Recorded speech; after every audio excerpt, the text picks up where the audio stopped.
आज माझ्या लग्नाची पहिली रात्र होती. खोलीमध्ये माझी बायको अगदी नटून-थटून माझी वाट बघत बसलेली होती. पण नववधूकडे जाण्याची माझी अजिबात इच्छा नव्हती. माझं वय 24 वर्ष होतं. माझं लग्न खूपच साध्या परिस्थितीत झालं होतं. लग्नाला खूपच मोजके पाहुणे आले होते. मी ज्या घरात राहत होतो ते माझं स्वतःचं घर नव्हतं. मी तर माझ्या मामाच्या घरात राहत होतो. माझ्या आईवडिलांचे काही दिवसापूर्वी एका अपघातात निधन झाले होते. तेव्हापासूनच मी एकटाच होतो. आम्ही भाड्याच्या घरात राहत होतो. आई-बाबा गेल्यानंतर माझ्याजवळ राहायला घर नव्हते. माझ्या मामाचं खूप वर्षापूर्वी निधन झालं होतं आणि माझी मामी ये पण एकटीच होती. त्यामुळे मामी मला म्हणाली की तू माझा मुलगा होऊन माझ्या घरातच राहा. मला देखील घराची गरज होती आणि मामीला आधाराची गरज होती. मी मामीचा भाचा होतो. त्यामुळे मी मनात कोणतीही शंका न ठेवता तिथे राहायला आलो. मी गेल्या 4 वर्षापासून त्या घरात राहत होतो. तिथे मामी आणि मामीची लहान मुलगी राहत होती. मी जेव्हा त्यांच्या घरी राहायला गेलो तेव्हा त्यांच्या मुलीचे वय फक्त 11 वर्ष होते आणि मी तिला अगदी लहान मुलीप्रमाणे समजायचो. परंतु ती 11 वर्षाची मुलगी आज 4 वर्षानंतर 15 वर्षाची होऊन माझ्या नववधूच्या वेशात माझ्या खोलीत बसली होती. मी कधी स्वप्नातही विचार केला नव्हता की माझं लग्न एका 15 वर्षाच्या कमी वयाच्या मुलीसोबत होईल. माझी नववधू खोलीत बसलेली होती आणि मी बाहेर हॉलमध्ये सोफ्यावर बसलो होतो आणि मामी कदाचित झोपायला गेली होती. थोडेफार पाहुणे आले होते, ते देखील आपापल्या घरी परत गेले. परंतु मी विचाराने खूप अस्वस्थ होत होतो की मी या खोलीत यायला हवे की नाही. माझ्या मनालाही अजिबात पटत नव्हतं की मी एक 16 वर्षाच्या मुलीजवळ जाऊन नवरा होण्याचा अधिकार गाजवावा. कारण की ती वयाने खूप लहान होती. मी फक्त मामीच्या सांगण्यावरच हे लग्न केलं होतं. हां, जर ती वयाने जरा मोठी असती, म्हणजे 15 वर्षे ऐवजी 18-19 वर्षाची, तर मी देखील या लग्नामुळे खुश झालो असतो. कारण की ती खूपच चांगली मुलगी होती. मला प्रॉब्लेम फक्त आणि फक्त अश्विनीच्या कमी वयामुळे होता. त्यामुळे मला जास्त कोणताच प्रॉब्लेम नव्हता. परंतु मामीने या लग्नासाठी मला अशा प्रकारे इमोशनल ब्लॅकमेल केलं की मी नकार देऊ शकलो नाही. मी तर मामीला हे देखील सांगितलं होतं की मी आता सध्या अश्विनीसोबत फक्त साखरपुडा करतो. मग जेव्हा ती मोठी होईल तेव्हा तुम्ही आमचं लग्न लावून द्या. परंतु मामी म्हणाली की नाही, मला तिचं आजच लग्न लावून द्यायचं आहे. मला मामीची ही गोष्ट काही समजली नाही, कारण आम्ही तर एकाच घरात राहत होतो. असं नव्हतं की अश्विनीला लग्न करून दुसऱ्या घरात जायचं होतं. सध्या लग्न न करण्याबाबत माझं फक्त इतकंच म्हणणं होतं की जशी इतर पती-पत्नी एकत्र राहून त्यांच्या नव्या आयुष्याची सुरुवात करतात, तशी सुरुवात आम्हाला आता करता येणार नाही. जेव्हा अश्विनी 18-19 वर्षाची होईल, तेव्हाच आम्ही आमच्या नव्या आयुष्याची सुरुवात करू. कारण की इतक्या कमी वयाच्या मुलीसोबत लग्न करणे हे माझ्या मनाला अजिबात मान्य नव्हते. मी याच गोष्टीचा विचार करत हॉलमध्ये सोफ्यावर बसलो होतो की तेवढ्यात मामी तिच्या खोलीतून बाहेर आली आणि माझ्याकडे हैराणीने बघत म्हणाली, "तू अजूनही तुझ्या नवरीजवळ गेला नाहीस. ती तुझी वाट बघत आहे." पण मामीच्या तोंडून हे बोलणं ऐकून मला खूप विचित्र वाटलं. मला समजत नव्हते की मी यावर मामीला काय उत्तर द्यावे. मी मामीला कसं सांगू शकत होतो की मला माझ्या नवरीजवळ जायचं नाही. जर ती खरंच नवरी होण्याच्या योग्यतेची असती तर मला तिच्याजवळ जायला काहीच हरकत नव्हती. परंतु ती तर वयाने खूप लहान होती आणि तिचं वय आता शिकण्याचं खेळण्याचं होतं. मी मामीला सांगितले की माझी तब्येत थोडी ठीक नाही. तेव्हा मामी म्हणाली की कोणताही बहाणा चालणार नाही. तुला नवरीजवळ जावंच लागेल. मी खूप आशेने माझ्या मुलीचं लग्न तुझ्यासोबत लावून दिलं आहे. तू अशा प्रकारे माझ्या मुलीचा तिरस्कार करू शकत नाही. तिला तुझ्यापासून लांब ठेवू शकत नाही. आता या सर्व तिला लांब ठेवण्याचा प्रयत्न कुठे होता? मामीला कदाचित माझं म्हणणं समजत तर होतं, परंतु ती समजून घ्यायला तयारच नव्हती. नाईलाजाने मला तिथून उठून अश्विनीजवळ जावं लागलं. जसा मी खोलीचा दरवाजा उघडला, तेव्हा बघितलं तर की अश्विनी तर नवरीच्या वेशात अगदी व्यवस्थित तयार होऊन बसलेली होती. मला अश्विनीबद्दल खूप वाईट वाटत होतं. फक्त मामीच्या हट्टामुळे आम्ही दोघं या विचित्र बंधनात अडकलो होतो. परंतु मी मनाशी ठरवलं होतं की जोपर्यंत अश्विनी 18 वर्षाची होणार नाही, तोपर्यंत मी तिच्यासोबत काहीही करणार नाही. मी तिच्याजवळ जाऊन उभा राहिलो, परंतु तिच्यासोबत काहीच बोललो नाही. ती नजर खाली घालून बसलेली होती. ती त्यावेळी इतकी सुंदर दिसत होती की मी तिच्या त्या सौंदर्याला शब्दात सांगू शकत नाही. तिचं वय 15 वर्ष होतं, परंतु तिचा मेकअप अशा प्रकारे केला होता की ती तिच्या वयापेक्षा मोठी वाटत होती. परंतु मेकअपने काय होणार होतं? ती प्रत्यक्षात तर एवढी मोठी नव्हतीच ना. मग मी कसं काय तिच्यासोबत नातं ठेवणार होतो? मी शांतपणे उशी उचलली आणि समोर सोफा होता. मी तिथे जाऊन झोपी लागलो. तेव्हा ती हैराणीने मला पाहू लागली. मग थोड्या वेळानंतर बोलू लागली की तुम्ही बेडवर झोपा. सोफा खूपच छोटा आहे. तुम्हाला झोपायला त्रास होईल. तिचं बोलणं ऐकून मी हैराण झालो. मला वाटलं की ती जवळ यायला घाबरेल. त्यामुळे मी सोफ्यावर झोपण्याचा निर्णय घेतला. परंतु जेव्हा ती स्वतः बोलत होती की मला कसलीच भीती नाही, तेव्हा मला देखील आरामाची गरज होती. मी सकाळपासून खूपच थकलेलो होतो. मी उशी पुन्हा माझ्या जागेवर ठेवली आणि झोपण्यासाठी आडवा झालो. परंतु मला जाणवलं की अश्विनी अजूनही बसलेलीच आहे. ती माझी वाट बघत होती का? मी तिच्याकडे बघितलं तर तेव्हा ती मलाच बघत होती. मग मी तिला म्हणालो की तू चेंज कर आणि येऊन झोप. मला देखील झोप येत आहे. परंतु मला माहीत नाही का असं वाटलं की माझं ते बोलणं ऐकून ती उदास झाली. खरं तर माझं ते बोलणं ऐकून तिला बरं वाटलं होतं. थोड्या वेळानंतर ती वॉशरूममध्ये गेली. मग चेंज करून फ्रेश होऊन ती माझ्या बाजूला येऊन झोपली. मी उठून लाईट बंद केली. परंतु झोपताना माहीत नाही मला का जाणवत होतं की ती सारखं सारखं झोपेमध्ये सरकत सरकत माझ्याजवळ येत होती आणि मी मात्र अगदी आरामात शांतपणे तिला पुन्हा तिच्या जागेवर ढकलून द्यायचो. परंतु त्यानंतर पुन्हा ती सरकून माझ्याजवळ यायची. ती कदाचित झोपेत होती किंवा कदाचित तिला झोपेमध्ये असं लोळण्याची सवय होती. ती झोपेमध्ये हे सर्व करत होती. परंतु मी तर जागा होतो ना. तिचं हे वागणं मला खूपच उत्साहित करत होतं. माझ्यासमोर एक मुलगी होती आणि ती देखील अगदी माझ्या हक्काची. जर माझी इच्छा असली असती तर मी तिच्याकडून माझा अधिकार, हक्क वसूल करू शकलो असतो. कारण की मी तिच्यासोबत लग्न केलं होतं. पण मला तिच्यासोबत कोणते नाते ठेवायचे नव्हते. मी खूप दूरचा विचार करत होतो आणि मी योग्य तोच विचार करत होतो. त्यामुळे तिच्यापासून लांब राहणं मला योग्य वाटलं. पूर्ण रात्र मी बेचैन राहिलो. सकाळी मला खूप उशिरा जाग आली. तेव्हा मी बघितलं तर अश्विनी झोपलेली होती. मी आरामात उठलो आणि घरातून बाहेर निघालो. मी पूर्ण रात्र, पूर्ण दिवस फक्त बेचैन होतो. मी कसा तिच्यापासून दूर राहू, इतकी वर्षे एका खोलीत घालू शकतो.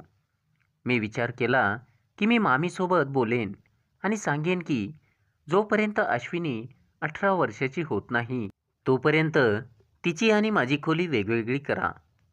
अश्विनी एक गोऱ्या रंगाची खूप सुंदर अशी मुलगी होती. ती एखाद्या भावलीप्रमाणे दिसायची.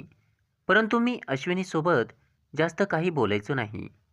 मी 3 वर्षापासून या घरात असंच राहत होतो. जसं काय मी या घरात उपस्थितच नाही. जवळपास पूर्ण दिवस मी घराच्या बाहेरच असायचो आणि फक्त जेवणासाठी, झोपण्यासाठीच घरी यायचो किंवा मामीचं काही काम असेल तर ते काम करायचं. मी उगाचच गरज नसताना घरात बसून राहणारा मुलगा नव्हतो. मी घरातून बाहेर निघायचो ते कामाच्या शोधात. नोकरी तर मला मिळत नव्हती, परंतु मी काही ना काही छोटी मोठी कामे नक्कीच करायचो, जेणेकरून काही पैसे हातात येतील. मामीच्या घरामध्ये माझं आयुष्य अगदी आरामात सुखात जात होतं की इतक्यातच एके दिवशी मामीने माझ्याकडे अशी मागणी केली जशी मी कधीच कल्पनाही केली नव्हती. जेव्हा एके दिवशी माझ्या मामीची तब्येत थोडी खराब झाली, तेव्हा तिने मला बोलावलं आणि म्हणाली की धनंजय, आता माझ्या आयुष्याचा काही भरोसा नाही. माझी इच्छा आहे की तू माझ्या मुलीसोबत लग्न करावं. मामीच्या त्या बोलण्याने मी हैराणच झालो होतो. कारण की तिची मुलगी फक्त 15 वर्षाची होती आणि मी 24 वर्षाचा एक धडधाकड तरुण होतो. परंतु मामी तर मला खूप दिवस इमोशनल ब्लॅकमेल करतच राहिली. मला नकार देताना देखील खूप वाईट वाटत होतं. कारण की मी 4 वर्षापासून मामीच्या घरात राहत होतो. त्यांचं खात होतो. माझ्यावर त्यांचे उपकार देखील होते. मामीशिवाय माझ्याकडे दुसरे कोणी नव्हते. त्या मानाने मी इथे अगदी शांततेत आणि आरामात राहत होतो. मी याच विचारात होतो की काही ना काही व्यवसाय सुरू करावा आणि जोपर्यंत माझ्याकडे व्यवसाय सुरू करण्यासाठी पैसा जमा होत नाही, तोपर्यंत मी मामीच्या घरी राहील आणि जे थोडेफार पैसे मी कमवत होतो, ते पैसे मी माझ्याकडे सांभाळून ठेवत होतो. जेणेकरून जास्तीत जास्त पैसे जमा करून मी त्या पैशातूनच व्यवसाय सुरू करेन आणि मग त्यानंतर स्वतःचं घर घेईन, नाहीतर भाड्याचं घर घेईन. परंतु स्वतःचा राहण्याचा बंदोबस्त नक्की करेन. माझ्या जेवणाचा खर्च देखील मामीच करत होती. माझ्या खाण्यापिण्याचा खर्च तर मी कमवतच होतो, परंतु ते देखील पैसे माझ्याजवळ सांभाळून ठेवत होतो. ही माझी मामीच होती. तिने मला आधार दिला, मला सांभाळलंय. तिने कधीही मला कोणत्याच कामाचा नाही यावरून टोमणा मारला नाही. मला काहीही न बोलता, माझ्याकडून काहीही अपेक्षा न ठेवता मला 2 वेळचं जेवण दिलं. परंतु आता त्यांनी माझ्यासमोर एक अशी गोष्ट ठेवली होती की ज्याला मी नाही स्वीकारू शकत होतो आणि नाही नकार देऊ शकत होतो. मामीचे माझ्यावर इतके उपकार होते की मी तिला नकार देऊ शकलो नाही. जर मी नकार दिला असता तर नक्कीच मामीच्या घरामध्ये माझ्यासाठी कोणती जागा राहिली नसती, किंवा असंही होऊ शकलं असतं की तिने मला तिच्या घरात तर ठेवलं असतं, पण मी कधीच तिच्या नजरेला नजर मिळवू शकलो नसतो. खूप विचार केल्यानंतर मी या लग्नासाठी होकार दिला. परंतु माझी अट होती की मी आता सध्या साखरपुडा करून घेऊ आणि लग्न 2-3 वर्षानंतर होईल. परंतु मामी म्हणाली की नाही, साखरपुडा आणि लग्न एकाच दिवशी होईल. मी मामीला म्हणालो, मामी, इतक्या लवकर लग्न व्हावं, मी कुठे पळून जाणार नाहीये. तेव्हा मामी बोलू लागली की मी कोणाचा काहीच भरोसा नाही. जर तुला दुसरी मुलगी आवडली आणि तू माझ्या मुलीसोबत साखरपुडा मोडलास, तिला सोडलं आणि दुसऱ्या मुलीचे मागे लागला तर मी काय करणार? कारण की तू तर आता तरुण आहेस. कोणतीही मुलगी तुला तिच्या प्रेमाच्या जाळ्यात फसवू शकते आणि मग माझ्या मुलीचं तर आयुष्य बर्बाद होऊन जाईल. तू विचार करशील की फक्त एक साखरपुडा तर झाला आहे. एक साखरपुडा मोडणं तुझ्यासाठी अगदी सोपं आहे. त्यामुळे माझी इच्छा आहे की तुझं लग्न देखील आत्ताच व्हावं. मामीने तर 4ही बाजूने माझा रस्ता बंद केला होता. तिची भीती, तिचं बोलणं तिच्या जागेवर अगदी बरोबर होतं. प्रत्येक आईला ही भीती असतेच की तिच्या मुलीचं काय भविष्य असेल. आणि अश्विनी लहान होती आणि हे देखील शक्य होतं की मी इतर कोणाच्याही प्रेमात पडून तिच्यासोबत लग्न करू शकलो असतो. कारण की मी कामानिमित्त मुलींसोबत नक्कीच बोलायचो. त्यांच्यासोबत माझी चांगलीच ओळख होती. असंही होऊ शकतं की मी त्यापैकी कोणती तरी मला चांगली वाटेल आणि मी माझा विचार बदलेल. खूप जास्त विचार केल्यानंतर मी अश्विनीसोबत लग्न करायला होकार दिला. कारण की माझ्याजवळ राहण्यासाठी दुसरी कोणतीही जागा नव्हती. म्हणून मी अश्विनीसोबत लग्न करणं योग्य मानलं आणि त्यालाच माझं नशीब समजलो. विचार केला की फक्त अजून काही वर्ष पाहतो, मग सर्व काही ठीक होईल. मग मी माझं आयुष्य अश्विनीसोबत अगदी आरामात घालवेन. किंवा असंही होऊ शकतं की काही वर्षांनी अश्विनीचं मन बदलेल आणि तिचं हे लग्न मोडेल.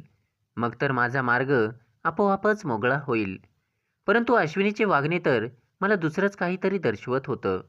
मला जाणवलं की ती बहाण्याने माझ्याजवळ येण्याचा प्रयत्न करत होती. मग मला वाटलं कदाचित हे सर्व तिला मामीने शिकवलेलं आहे. तिनेच अश्विनीला समजावलं असेल की कशाही प्रकारे तू तुझ्या नवऱ्यासोबत नातं निर्माण कर, जेणेकरून तू लवकरात लवकर गरोदर होशील आणि मग तुम्ही दोघं एका मजबूत नात्यामध्ये अडकून चाल. मामीच्या त्या विचारावर मला खूपच राग येत होता. तिला तिच्या मुलीच्या तब्येतीची अजिबात पर्वा नव्हती. फक्त तिला तिचा हेतू साध्य करायचा होता. मी कुठे पळून तर जाणार नव्हतो ना. परंतु काही महिन्यानंतर माझा हा विचार देखील चुकीचा ठरला की हे सगळं अश्विनीला मामीने शिकवलेलं आहे. मला जाणवलं अश्विनी तर स्वतः अशा प्रकारची मुलगी आहे की तिचे विचार वेळेआधीच खूप मोठे आहेत. ती प्रत्येक वेळेला सोशल ॲपचा वापर करायची आणि कदाचित त्यामुळेच तिला या नात्याबद्दल सर्व काही माहीत होतं आणि तिच्या आतमध्ये तशा भावना निर्माण झाल्या होत्या. आणि मी तर तिच्या हक्काचा नवरा होतो. त्यामुळेच ती विचार करत होती की मी लवकरात लवकर तिच्या जवळ यावं. या वयात मुलीच्या इच्छा खूपच जागृत होत असतात आणि त्यांना ही इच्छा खूप जास्त होत असते. त्यामुळेच ती अगदी बिनधास्तपणे माझ्यासमोर तयार होऊन यायची आणि मला तिच्याकडे आकर्षित करण्याचा प्रयत्न करायची.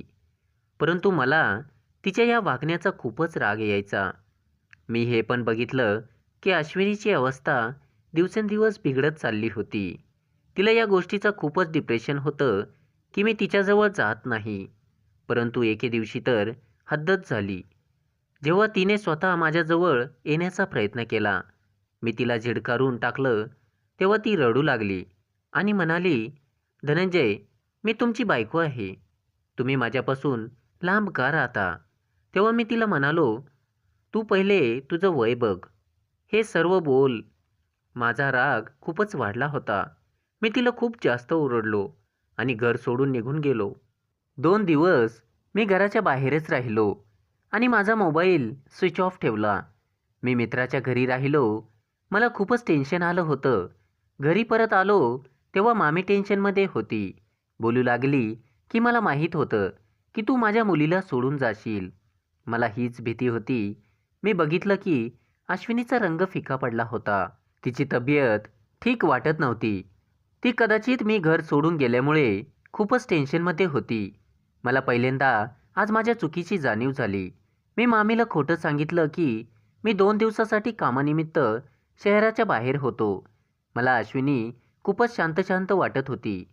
मला स्वतःचीच खूप लाज वाटू लागली. मला तिच्यासोबत हे असं वागायला नको पाहिजे होतं. मी खोलीत गेलो तेव्हा अश्विनी तिची उशी उचलून सोफ्यावर जाऊ लागली. कारण की त्या दिवशी रागात मी तिला खूप काही बोलून गेलो होतो. आजपासून ती बेडवर झोपणार नाही तर मी खोलीतून बाहेर जाईल. मला माझं बोलणं आठवलं. तेव्हा मी अश्विनीला आवाज दिला. माझ्या आवाजावर ती जरा दचकली. म्हणाली, प्लीज धनंजय, खोलीतून बाहेर जाऊ नका. मी सोफ्यावरच झोपत जाईल. तिचं ते बोलणं ऐकून मला खूप वाईट वाटलं. मी दीर्घ श्वास घेतला आणि उठून अश्विनीजवळ गेलो. तिचा हात पकडला आणि तिला बेडवर बसवलं. मी म्हणालो, आय एम सॉरी. मी रागामध्ये तुला खूप काही वाईट बोललो. मी जरासा प्रेमाने बोलल्यामुळे ती रडू लागली. तिने रडत रडत मला मिठी मारली. या वेळेला मी तिला स्वतःपासून लांब केलं नाही. उलट मी तिला स्वतःच्या मिठीत घेतलं. कारण की ती रडत होती. ती म्हणाली, मला माहीत आहे की मी तुम्हाला अजिबात आवडत नाही. आईच्या बोलण्यामुळे तुम्ही हे लग्न केलं आहे. तिच्या त्या बोलण्यावर मी तिची मान वर केली आणि म्हणालो की तू मला खूप आवडतेस. तुझ्यापासून लांब राहणं मला खूपच मुश्किल वाटतंय. पण तुझ्याजवळ मी येऊ शकत नाही कारण की तू लहान आहेस. मी तुला इतक्या लहान वयात कोणत्याही अडचणीत टाकू इच्छित नाही. अश्विनीला मी आज प्रत्येक अडचण सांगितली. मला वाटलं की माझं बोलणं ऐकून ती जरा निर्धास्त होईल. परंतु ती टेन्शनमध्ये येऊ लागली. असेच काही दिवस निघून गेले. तेव्हा मला अश्विनीचं पोट वाढताना आणि चेहऱ्याचा रंग बदलताना दिसू लागला. मामी देखील खूप दिवसापासून शांत होती. मी मामीला अश्विनीबद्दल सांगितलं की हिला डॉक्टरांकडे घेऊन जा. तेव्हा त्या बोलू लागली की मी तिला डॉक्टरांकडे घेऊन गेली होती आणि तिला औषध देत आहे. काही दिवसानंतर मामीची तब्येत खूप जास्त बिघडली. जोपर्यंत मी तिला दवाखान्यात घेऊन गेलो, तिने तिचा श्वास सोडला होता.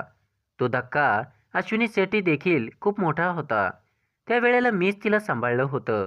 परंतु आता मला जाणवलं होतं की तिचं पोट दिवसांदिवस वाढतच आहे. मी तिला डॉक्टरांकडे घेऊन गेलो. डॉक्टरांनी तिचं अल्ट्रासाऊंड केलं. तेव्हा डॉक्टरांनी मला जी गोष्ट सांगितली त्यामुळे मी तर पूर्णच हादरलो. डॉक्टर म्हणाले की तुमची बायको 4 महिन्याची गरोदर आहे. हे ऐकून तर माझं डोकंच चक्रावलं. मी जिला लहान मुलगी समजत होतो, जिच्या जवळ जात नव्हतो, तिने इतक्या लहान वयात हे असे नाते निर्माण केले होते आणि तिचा गुन्हा माझ्यापासून लपवण्यासाठी माझ्यासोबत लग्न केलं होतं. मामीचा तो गोलमाल मला आता समजला होता. अश्विनीचं माझ्याजवळ येणं मला आता समजलं होतं. माझं डोकंच फिरलं की इतक्या लहान वयात अश्विनी हे सर्व कसं करू शकत होती. डॉक्टर बोलू लागले की तुमची बायको लहान आहे, त्याची खूप काळजी घ्या, नाहीतर डिलिव्हरीच्या वेळेला खूप अडचणी येऊ शकतात. मी जेव्हा घरी परत आलो तेव्हा अश्विनीला खोलीत घेऊन गेलो आणि मी तिला रागाने बेडवर ढकलले. मी म्हणालो की मला माहीत नव्हतं की इतक्या लहान वयात तू हे असं सर्व काही करू शकतेस. तुला आणि मामीला मीच सापडलो होतो का? तुझं हे पाप लपवण्यासाठी ती जोरजोरात रडू लागली आणि म्हणाली, या सर्वात माझा काहीच दोष नाहीये. माझ्या शाळेच्या टीचरने माझ्यासोबत असं बोलून ती रडू लागली आणि म्हणाली की आई मला डॉक्टरांकडे घेऊन गेली होती, परंतु डॉक्टरांनी हे पाप मिटवण्यासाठी मनाई केली. म्हणाले की मी तो त्रास सहन करू शकत नाही. हे ऐकून मी तर डोक्याला हातच लावून बसलो. अश्विनी बोलू लागली, मला घटस्फोट देऊ नका. तुम्ही पाहिजे तर दुसऱ्या लग्न करा, परंतु मला एकटीला सोडू नका. जे झालं त्यात माझा काही दोष नाही. अश्विनी खरंच निरपराध होती. मी तिच्या त्या स्कूल टीचरवर केस केली. मूल होताच तो आरोपी म्हणून सिद्ध देखील झाला.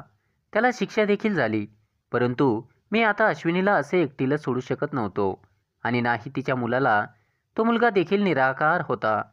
मी अश्विनीसोबतच त्या मुलाला देखील स्वीकारलं, जो खूप मोठ्या अडचणीतून जन्माला आला होता. मंडळी, जर तुम्हाला कथा आवडली असेल तर व्हिडिओला लाईक करा आणि चॅनलला सबस्क्राईब करा. धन्यवाद.